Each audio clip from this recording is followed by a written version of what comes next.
नमस्कार दोस्तों, स्वागत है आप सभी का आपके अपने चैनल द रिटेल इन्वेस्टर में। बात करूंगा यहाँ गाइस आईआरएफसी की। और आईआरएफसी में देखिए बात करना, मैं आपको पता होगा अगर आप मेरे पुराने व्यूअर्स हैं, मैं हर हफ्ते के सैटरडे या संडे को आईआरएफसी पे एक वीडियो लाता हूं जिसमें जितनी भी सारी मुझे क्वेश्चन आए रहते हैं, उसका जो इंपॉर्टेंट क्वेश्चन रहते हैं, जो सबसे ज्यादा मैं कहूंगा मेरे पास क्वेरीज आई रहती हैं, उनको लेकर के सारे क्वेश्चन के आंसर इस एक वीडियो में मैं देने की कोशिश करता हूं दोस्तों। क्योंकि आईआरएफसी में दोस्तों जितनी मिसकंसेप्शन, जितना कहना चाहिए गलत इंफॉर्मेशन फैलाने की कोशिश की जाती है, मुझे नहीं लगता किसी और शेयर में फैलाई जाती है। कई जगह टारगेट बोल देते हैं 50, 100 और पता नहीं क्या क्या बोला जाता है। इसीलिए मैं केवल एक वीडियो लाता हूं हफ्ते में दोस्तों आईआरएफसी में, और सारे के सारे जो भी जेन्युइन कहना चाहिए, जो बाजार में न्यूज ऑफिशियल चली रहती है, वो आपके साथ लाने की कोशिश करता हूं। तो दोस्तों, अगर आप इस आईआरएफसी में निवेश करना चाहते हो और एक जेन्युइन जो इंफॉर्मेशन वो पाना चाहते हैं आईआरएफसी के ऊपर, चैनल को तुरंत सब्सक्राइब कर दें, वीडियो को लाइक करें दोस्तों, ताकि यूट्यूब दूसरों को रेकमेंड करे और दूसरे लोग भी जो मिस इन्फॉर्मेशन है उससे बचें। और अपने दोस्तों के साथ जरूर शेयर कीजिएगा दोस्तों, ताकि उनके समझ में आए कि आईआरएफसी में पहले एक इतना बड़ा कोई कई लोग मैं सुनता हूं दोस्तों 10,000 शेयर, कहना 30,000 शेयर खरीद के बैठे हुए हैं। तो कोई भी पोजीशन मारने से पहले उनको एक क्लियर माइंड समझ में आए, तो उनके साथ भी शेयर जरूर शेयर कीजिएगा दोस्तों। तो अब विदाउट वेस्टिंग एनी टाइम सीधा लेके चलूंगा शेयर प्राइस की तरफ। 0.43% की दोस्तों गिरावट हुई है, फ्लैटिश गिरावट है। और पिछले काफी समय से आप देखेंगे ना, तो आप पाएंगे कि ये शेयर थोड़ा सा गिरावट ही दिखा रहा है दोस्तों। पिछले 5 दिनों में देखें तो लगभग 7% का, एक महीने में जहां था वहीं है दोस्तों। देखिए 25%, 6 महीनों में भी जहां था वहीं था, यानी केवल कंसोलिडेट कर रहा है दोस्तों। ठीक है, केवल कंसोलिडेट कर रहा है। तेजी कब आई थी? जब बीच में डिविडेंड पिछली बार इसके आई थी, उससे पहले इसमें थोड़ी तेजी आई थी कि कुछ बड़ा डिविडेंड मिलेगा। उसके बाद से देखिए वापस से गिरावट है। क्योंकि दोस्तों आपको एक चीज अच्छी लगे बुरी लगे आरएफसी के ऊपर, वो एक है कि ये दोस्तों वाकई में रन अप बिल्कुल नहीं दिखाएगा। मैं क्यों बोल रहा हूं, देखिए पहले जो थोड़ी बहुत आपको रन अप दिख रही थी ना, वो इसलिए थी क्योंकि जो एफआईआईज हैं वो इतना ज्यादा माल भर भर के डाल रहे थे दोस्तों। कहना चाहिए भारतीय बाजारों में इतना ज्यादा माल आ रहा था, हर एक शेयर भाग रहा था। आपको दिख रहा होगा शेयर इतने ज्यादा वॉलेटाइल हुआ करते थे। बट जब अब एफआईज लगातार माल सेल कर रहे हैं दोस्तों, माल हटा रहे हैं, गोल्ड कहना चाहिए बॉन्ड्स में निवेश कर रहे हैं, और कहना चाहिए जो, क्योंकि आपको याद होगा, पता होगा कि फेड अब बॉन्ड की यील्ड बढ़ाने वाला है दोस्तों, इंटरेस्ट रेट बढ़ाने वाला है। तो जो सेफर इन्वेस्टमेंट है उस तरफ जा रहे हैं निवेशक। तो वो निवेशक दोस्तों, वो शेयर्स माफ कीजिएगा जो इतने ज्यादा वॉलेटाइल हुआ करते थे, आप देखिए अब बहुत ज्यादा कंसोलिडेट हो रहे हैं। आप जाके देखें आईटी को, आप एचयूएल को देखें, आप ऐसे स्टॉक्स को देखें जो इतना ज्यादा पहले ऊपर नीचे आगे पीछे भागा करते थे, वो इतने ज्यादा कंसोलिडेट हो जा रहे हैं कि लोगों को यही समझ में नहीं आ रहा है कि भाई अब क्यों ऐसा हो रहा है। क्योंकि दोस्तों रीजन यही है ना, बाजार में वेरी लिक्विडिटी थी, अब नहीं है। तो जो वैसे स्टॉक जो इतने वॉलेटाइल थे, वो अब इतने कंसोलिडेट चल रहे हैं। तो ये तो पहले से इतना कंसोलिडेट रहता था दोस्तों आईआरएफसी। और देखिए वीडियो बनाने के चक्कर में लोग आपको कुछ भी बोल दे कि भाई एक डिविडेंड होने वाला है, कुछ मतलब क्या नाम है, इस बार फिर से कुछ 2 रुपए का डिविडेंड आने वाला है। मैं बहुत पढ़ रहा था कि कई लोगों का कह रहे हैं कि सर वाकई में 2 रुपए का डिविडेंड मिलने वाला है।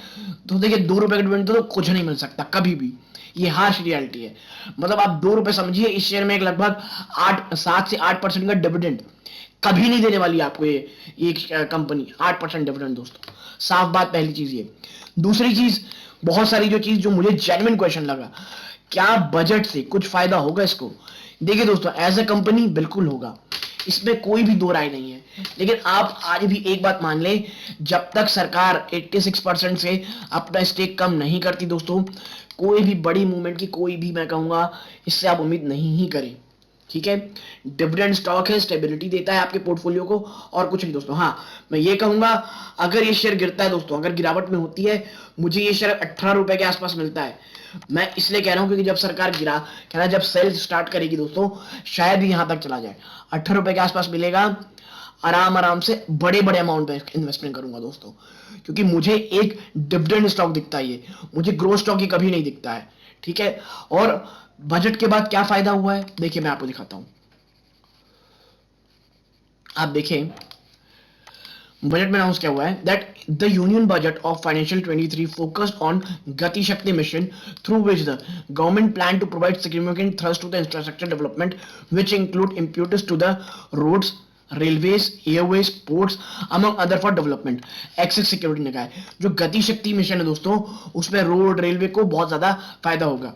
Majority of the analyst believe not just railway related stock but other infrastructure में ऑल्सो भी also have positive impact on the government.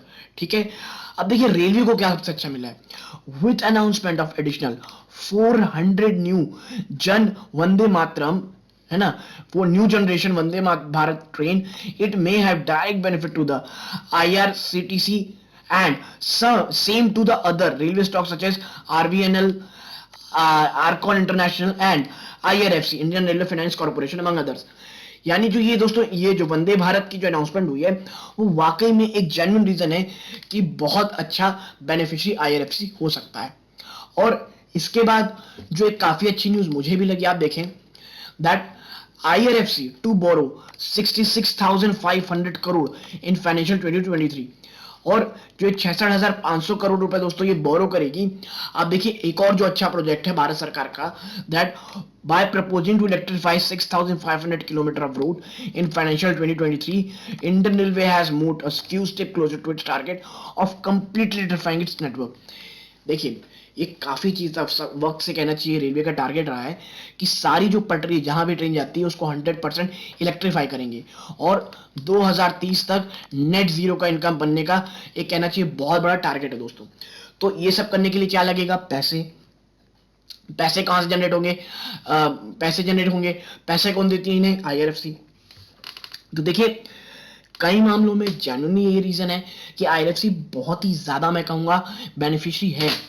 लेकिन आप कह लें कि जो ये कंपनी है ना दोस्तों IRFC ये फंडामेंटली वीक नहीं है दोस्तों, मैं आपको बता दूं ये फंडामेंटली वीक कंपनी नहीं है, ये वीक कंपनी है टेक्निकली। और मैं इसलिए कहता हूं दोस्तों टेक्निकली क्योंकि जब तक टेक्निकली 86% भारत सरकार का इसमें स्टेक है, कोई आपको कोई भी न्यूज दे दे, कुछ भी बोल दे कि ये हो रहा है वो हो रहा है और सडन कुछ आपको इसमें मूव लिख जाए 2 रुपए का 3 रुपए का, और मैं ये बहुत बड़ा मूव बोल रहा हूं 2 रुपए 3 रुपए IRFC के लिए बहुत बड़ी न्यूज है, ये मूव कर जाए तो भी कोई भी एक बड़ी कहना चाहिए रैली शेयर में बिल्कुल नहीं आने। दोस्तों आप बताएं मुझे 20 रुपए 80 पैसे का इसने दोस्तों 52 वीक लो लगाया था, आज ये 23 रुपए में ट्रेड कर रहा है। ठीक है, वहां से केवल 3 रुपए बढ़ा है दोस्तों ये स्टॉक। ठीक है, और प्लस मैं बताऊं आपको जो IRFC है इसके पास दोस्तों 25 रुपए 27 रुपए फिर 30 रुपए, ये इतने बड़े बड़े हर्डल है दोस्तों, और 30 रुपए को तोड़ना बिल्कुल मजाक नहीं दोस्तों। इस शेयर के लिए 30 रुपए तोड़ने के लिए मैं कहूंगा बहुत ज्यादा मेहनत लगेगी इस शेयर को, और उसके लिए दोस्तों बाजार का साथ, बहुत बड़ी न्यूज प्लस एक बहुत बड़ी कहना चाहिए डील होनी चाहिए, ब्लॉक डील, तब तक ये 30 रुपए का दोस्तों बिल्कुल भी तोड़ने वाला नहीं है। चाहे कोई कितनी भी न्यूज ले आए, कितनी भी बातें कर ले IRFC को लेकर के कि भाई ये बड़ी होने वाली है। हाँ देखिए एक स्टॉक, एक वो निवेशक जो एक ऐसा स्टॉक ढूंढता हो कि भाई मुझे ये खरीद लूं और आने वाले 5 से 7 सालों तक मुझे ये कहना चाहिए मुझे एक 4 से 5% का डिविडेंड देता रहे, डिविडेंड स्टॉक मुझे मिल जाए, तो IRFC उनके लिए बेस्ट स्टॉक है दोस्तों। देखिए गवर्नमेंट बैक्ड है, कहना चाहिए काफी इन्होंने अब इस बार पहली बार दोस्तों पहली कंपनी बनी IRFC जिसने बॉन्ड रिलीज की है इंटरनेशनल मार्केट में। तो देखिए भारत सरकार की बैकिंग के कारण इसे फंड रेज करने में कभी कोई प्रॉब्लम नहीं होगी, प्लस ये कभी डिफॉल्ट नहीं होगी। तो कुछ चीजें अच्छी है, लेकिन देखिए याद रखिएगा ये सरकारी कंपनी है और भारत सरकार जब तक 86% रखेगी कोई भी कुछ भी इसमें बड़ा मूवमेंट नहीं होगा, चाहे कोई कुछ भी कह ले दोस्तों। ठीक है, और मैं आपको बता दूं जो इस बार Q3 के रिजल्ट आने वाले हैं उसमें भी आप देखिएगा कि कुछ बहुत बड़ा भी हो जाएगा, जो कि मुझे बिल्कुल नहीं लगता। मैं आपको फिर बता दूं अगर कुछ बहुत बड़ा भी हो भी जाएगा तो भी इस शेयर में आपको बहुत बड़ी मूवमेंट दिखाई नहीं देगी दोस्तों। और मुझे लगता है इस बार भी कांस्टेंट रिटर्न आएंगे फ्लैट से, जैसे ये हर बार की तरह पेश करती है। रिकॉर्ड कहना चाहिए जो उसके प्रॉफिट है मार्जिनली धीरे धीरे बढ़ेंगे, सेल्स बढ़ेगी, लेकिन कोई फिनोमिनल सा कुछ हो जाए ऐसा मुझे नहीं लगता दोस्तों।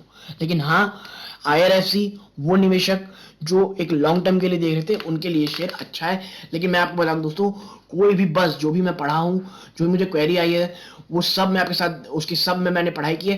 कोई भी ऐसा कुछ नहीं होने वाला दोस्तों कि कंपनी को 2 रुपए स्टॉक, 2 रुपए का डिविडेंड दे रही है कंपनी, या कुछ बहुत बड़ा एक कहना चाहिए डील हो रही है इनकी, ऐसा कुछ नहीं है दोस्तों। कोई भी ऐसा बड़ा मूव नहीं होने वाला जिसके अर्निंग्स की टारगेट कुछ 40 रुपए 50 रुपए चले जाए।